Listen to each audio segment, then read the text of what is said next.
Chers membres d'Église et chers amis, bonjour. À chaque jour suffit sa peine.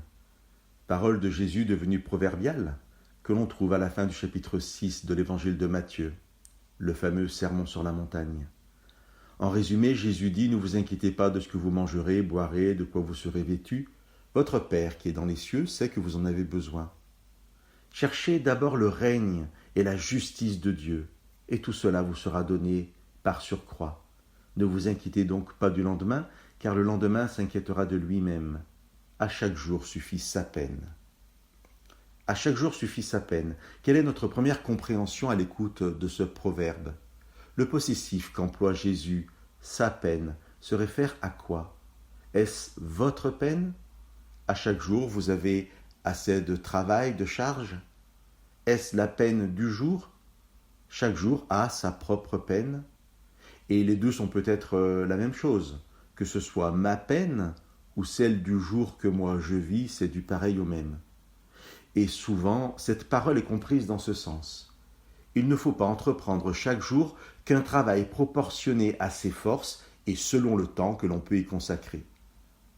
Mais ce n'est pas dans ce sens qu'il faut comprendre le mot peine ici. S'il n'est employé qu'une fois dans les 4 évangiles, il l'est aussi une dizaine de fois dans le reste du Nouveau Testament. Et à chaque fois, dans les autres passages, le mot est traduit par malfaisance, méchanceté. Alors, Jésus ne dit pas « chaque jour apporte sa difficulté ou sa charge », mais chaque jour apporte son mal. Et pour répondre à la question du début, c'est bien la peine du jour et non la nôtre. Je vous lirai un passage de Paul dans Éphésiens chapitre 4, verset 31. Amertume, irritation, colère, éclat de voix, injure, tout cela doit disparaître de chez vous, comme toute espèce de méchanceté. Chaque jour apporte son lot d'amertume, d'irritation, de colère, de méchanceté.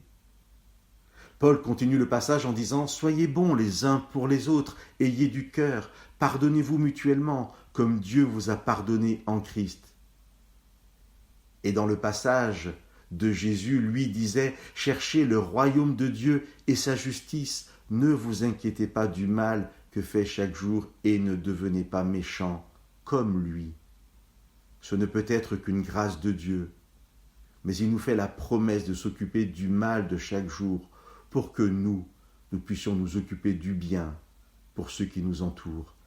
Que Dieu vous bénisse.